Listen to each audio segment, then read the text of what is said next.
നമുക്കൊന്ന് ഓടിപ്പോയി കൺമണിൻ്റെ സ്കൂളിൽ ഡ്രോപ്പ് ചെയ്തിട്ട് വന്നാലോ? കൺമണിൻ്റെ സ്കൂൾ ടൈം 10 to 1 ആണ് കേട്ടോ. എനിക്ക് ഏറ്റവും കൺവീനിയൻ്റ് ആയിട്ടുള്ള ടൈമാണെന്ന് തോന്നിയിട്ടുണ്ട്. പിന്നെ അവരുടെ സ്നാക്ക് ബോക്സിൽ കാര്യമായിട്ടുള്ള ഐറ്റംസ് ഒന്നും കൊടുത്തുവിടേണ്ട ആവശ്യമില്ല. ഫ്രൂട്ട്സോ വെജിറ്റബിൾസോ ഒക്കെ മതി കേട്ടോ. പിന്നെ അവൾക്കും അതൊക്കെയാണ് ഇഷ്ടം. അതുകൊണ്ട് തന്നെ രാവിലെ വലിയ തിരക്കും കാര്യങ്ങളൊന്നുമില്ല. സമാധാനത്തോടെ എഴുന്നേൽക്കുക, കാര്യങ്ങളൊക്കെ റെഡിയാക്കുക, അവളെ ഡ്രോപ്പ് ചെയ്തിട്ട് വരിക, അത്രയേ ഉള്ളൂ. പിന്നെ ഇവിടെ ലഞ്ചിനാണെങ്കിലും ഞാനിവിടെ വൈറ്റ് റൈസ് യൂസ് ചെയ്യുന്നതുകൊണ്ട് തന്നെ കഴുകുക, അതിലേക്ക് ആവശ്യത്തിന് വെള്ളം ഒഴിക്കുക, കുക്കറിൽ വിസിലടിക്കുക, അത്രയും വേണ്ട കേട്ടോ. പിന്നെ ഈ ചോപ്പിംഗ് ബോർഡ് ഞാൻ കുറച്ച് നാളായിട്ട് യൂസ് ചെയ്യുന്നുണ്ട്. സംഭവം അടിപൊളിയാണ് കേട്ടോ. ലിങ്ക് വേണമെങ്കിൽ താഴെ ലിങ്ക് കമൻറ്റിൽ ചോദിച്ചാൽ മതിയേ. അങ്ങനെ ഞാൻ വിചാരിച്ചു ഇന്നൊരു സ്പെഷ്യൽ റൈസ് എന്തെങ്കിലും ഉണ്ടാക്കാമെന്ന്.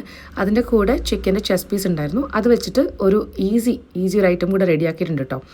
ഈ ഓണിയൻ റൈസും ഭയങ്കര ഈസി ആയിട്ടുള്ളൊരു സംഭവമാണ്. ഇതിൻ്റെ ഒരു റെസിപ്പി വേണമെങ്കിലും റെസിപ്പീന് താഴെ കമൻറ്റിൽ ചോദിച്ചാൽ മതി കേട്ടോ. ഞാൻ അടുത്ത വീഡിയോയിൽ അതിൻ്റെ ഡീറ്റെയിൽ റെസിപ്പി ചെയ്യുന്നതായിരിക്കും. ഇതും സ്കൂളിലേക്ക് ലഞ്ച് ബോക്സിനൊക്കെ കൊടുത്തുവിടാൻ പറ്റുന്നൊരു ഐറ്റമാണ് കേട്ടോ. പിന്നെ ഞാൻ അതിൻ്റെ കൂടെ കഴിക്കാൻ വേണ്ടിയിട്ട് 2 മുട്ട ഹാഫ് ഫ്രൈ ചെയ്തെടുത്തു. അപ്പോൾ ഇന്ന് ഞങ്ങളുടെ ലഞ്ച് അടിപൊളിയായിരുന്നു കേട്ടോ. നിങ്ങളുടെ ലഞ്ചിൻ്റെ വിശേഷങ്ങൾ താഴെ കമൻറ്റിൽ പറയൂ. പുതിയ വീഡിയോ ആയിട്ട് പെട്ടെന്ന് വരാം.